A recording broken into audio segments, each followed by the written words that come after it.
Hi, I'm Jeff Payne and I'm part of the communications team here at BehaviourWorks Australia. We're a research institute, part of the Monash Sustainable Development Institute, looking at behaviour change. Pocket Change is a series of short videos. We produce one each month, looking at the work of our researchers and their research and how they can change the world for the better.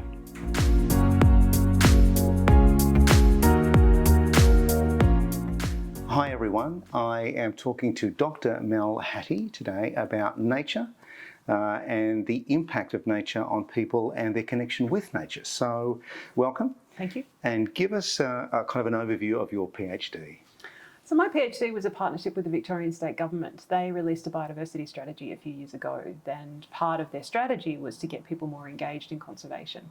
And their theory was if we get people more connected to nature, then they will do more to protect nature, because that's what the literature shows.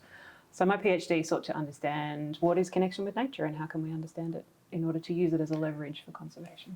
So we did this as a change room. Mm-hmm. And we asked the question, are humans part of nature? And we got an interesting mix of answers. What's your experience of that question? Personally, or from what I understand from other people? Well, your research, and when you ask that question of people, it's not always the simple answer, yes, humans are part of nature. Well, it's very true. And the very concept of nature is quite contested in the literature. So when we talk about nature, there's so many different definitions. Are humans part of it? Are they not part of it? And from my own personal perspective, yeah, humans are nature. Humans are part of nature. But when we think about connection with nature, the very concept of connecting with nature implies that humans are not part of it. So humans are over there, nature's over there, and we need to reconnect. So it's a very contested debate in the literature. Why is nature so important to us? Nature is important, and connecting with nature even more important, because we're dependent on nature for everything. We're dependent on nature for food and clothing and everything, housing, everything comes from nature. But connection with nature is also important because we know that people who are more connected to nature tend to have better health and wellbeing outcomes. They tend to be happier psychologically, better health outcomes in terms of cardiac disease and lower incidences of chronic illness, those kinds of things.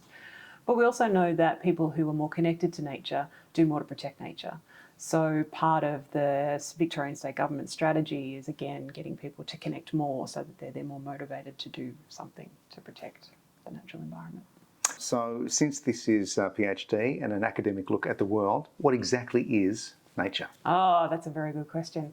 So nature means different things to different people. And often when we ask people about nature, they'll say pretty things like flowers and trees and all of the things that kind of makes us feel good. Or they might talk about nature in terms of landscapes, forests. Very rarely do people think about nature in terms of what we would consider human-made products. So if you think about things like cars, for example, most people would say a car isn't nature. But when you look at the components of a car, they come from nature. So you could probably say that a car is part of nature. But another interesting part of that also is this idea about, pretty things that we often think of in the pleasant type things when we think about nature. We often don't think of things like the coronavirus is part of nature. And if we think about a bushfire or a flood, well, that's nature as well. But we often don't think about nature in those terms. We often think about them more in the more positive realm. So one of the things that came up during my research when I was thinking about this idea of nature is if we're going to try to encourage connection with nature, we're going to try to get people to connect to the natural environment. What are we getting them to connect to? So I wanted to go down this path of understanding what exactly is nature and what does it mean? So tell me about concepts of nature, the different types of concepts of nature. Yeah, so we did a survey and we asked people what comes to mind when you think about nature. And some people wrote one or two words, some people wrote great long sentences.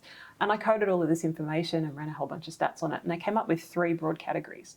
So descriptive were things like labels for things. So tree, plant, forest. The normative category were things around needing protection. So nature is precious, nature is valuable, it needs our protection. The other category was experiential, and experiential in the sense of doing things in nature, so camping, hiking, fishing, but also experiences in the sense of emotional experiences. So people who describe nature in terms of beauty or awe or wonder or tranquility, or talked about colours or aesthetics. That was a richer kind of picture of nature. Uh-huh. And then there was a complex category, which was kind of a combination thereof. So some people talked about lots of different things within the same, usually those people that wrote great long sentences about nature. So how do these concepts of nature relate to your PhD? So I looked at whether the different perceptions people have of nature, these different concepts, whether they relate to connection, because the idea was understanding nature in order to understand connection with nature. And what I found were people that described nature in terms of descriptive terms, so who just said it was a tree or a forest or an animal, they had much lower connection to nature. Whereas people that described it in a richer kind of way, so the kind of experiential terms, they talked about emotions or they talked about actually doing things in nature, and also the more complex category that sort of had the multiple descriptors in one, they had a much higher connection with nature. So depending on your concept of nature indicates your connection with nature? Potentially. Couldn't tell whether it was a causation effect, or we could look at was a particular relationship. This is associated with that. But what that potentially implies is we could use this as a leverage point. So if we want to try to increase a relationship or increase a connection with nature, for people who are already connected, so people that have a kind of an experiential view, an intervention might be different than someone who describes nature in just terms, in just descriptive terms. Okay. And so we could maybe promote nature in terms of a richer experience. So rather than just go out and spend time in nature, we could say things like nature is beautiful. Right. And it's tranquil and it's peaceful and it makes you go, ah. Oh. Right. And all of these things might encourage people to go, yeah, maybe I'll go and connect with nature. Okay. So if the ultimate aim is to get people more connected with nature, are there any interventions that will enable this to happen? Yeah, so I didn't look at this specifically in my research, but there's a really interesting body of literature that's coming out at the moment, and there's some work coming out of the UK that looks at, rather than just spending time in nature is important, but it's not enough. And spending time in nature and connecting with nature are not the same thing.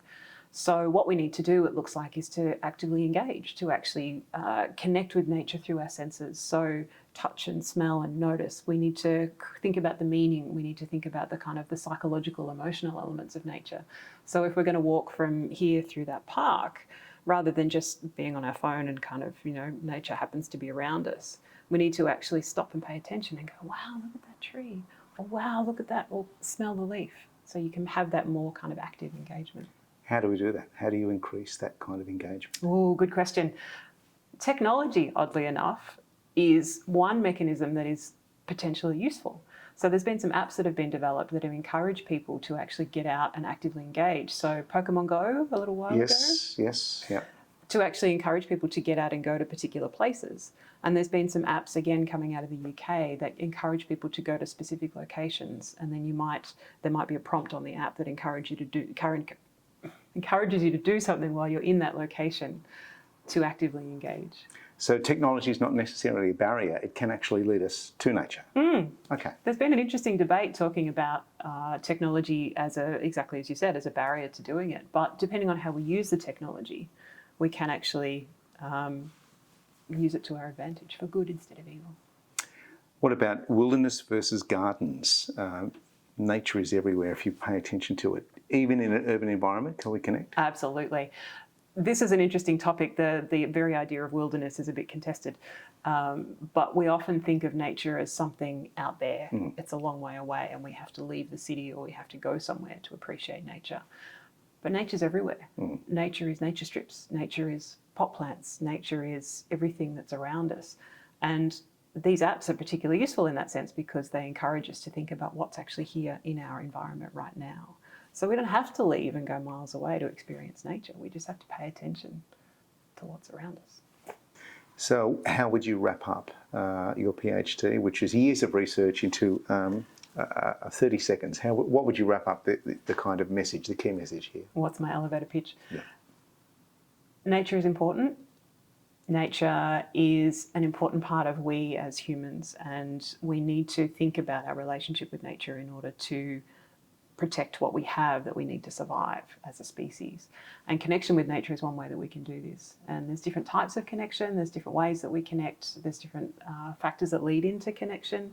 And I guess one of the most important things for me that came out of my PhD was this idea about we need to actively engage, we need to pay attention rather than just kind of, being oblivious to what's around us, to actually stop, to smell the flowers, to notice the eucalypt leaves, to look at the sky and go, wow, that's a really pretty cloud formation, in order to actively engage in that process and to nurture that sense of we're part of this system, we're part of a bigger world that we're dependent on. So the saying, stop and smell the roses, actually has an evidence base to it. Totally. Thank you, Mel. Thank you, Jeff. Great. Thanks for watching. If you'd like to know more about our research projects and the courses we do, you can visit the website at behaviourworksaustralia.org.